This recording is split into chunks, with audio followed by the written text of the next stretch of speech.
All right, so the first thing I do setting these boards up is that because there's a narrow base, the bottom of the base is real narrow on them, they're a little top heavy. I lengthen the base out a little bit by using some super strut, electrical conduit super strut you get at Home Depot. And that's covered mine with tape, but it's bolted on there. It gives me an extra wide base so these things aren't as top heavy. And it also gives me an option to bolt on to a dolly. With these holes here I drilled, and I have that set up specifically for my application.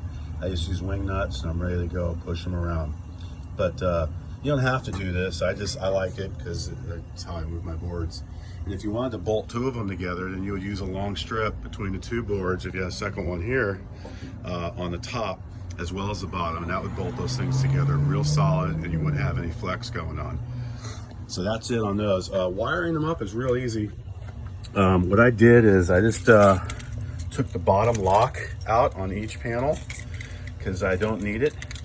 And what I did to wire it, you don't need to use that specific key they give you. You can use any old car key or whatever. Open these bad boys up. And as you can see on mine, I'm real simple. I wired it in, tied a knot around on this rod in here, and then pulled it through the bottom hole. And all it is an extension cord cut off and tied in. But what this does is allow me to pull these boards out.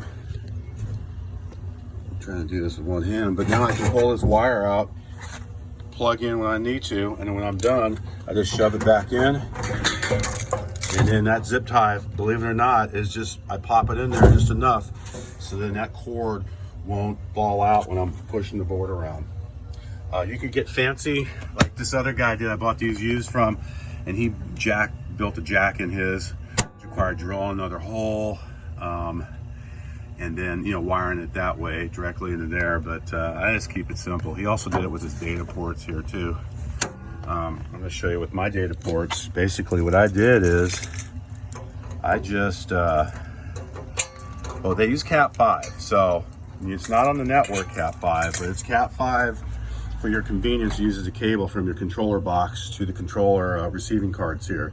So it's basically two ports, and you can see there's the RJ45s there plugged right in. So you could, in theory, just go from your black box, controller box, through the hole here and plug straight in. And then if you're gonna daisy chain another board, you go to the bottom port out to the other board. But that requires you to open and close these, and it could put some strain on the connector inside on the controller card, on the receiving card, so you want to avoid that.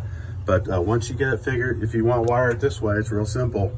Simple Cat 5 to the top port and bottom port, to the top port and bottom port of a female connector here in the little plastic junction box you can get on Amazon or maybe at Fry's if they're still around. Then you can close that bad boy up, lock it up, and you never have to deal with it again.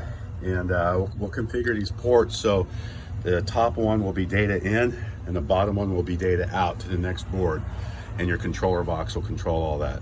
So again, wiring these things up is not very hard. It's real simple. Again, I just use an extension cord, cut the end off and do it, and then push the thing in and out. It's, it's rainproof.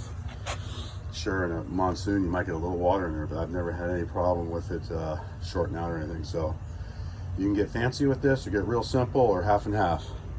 But it's actually really easy. Good luck.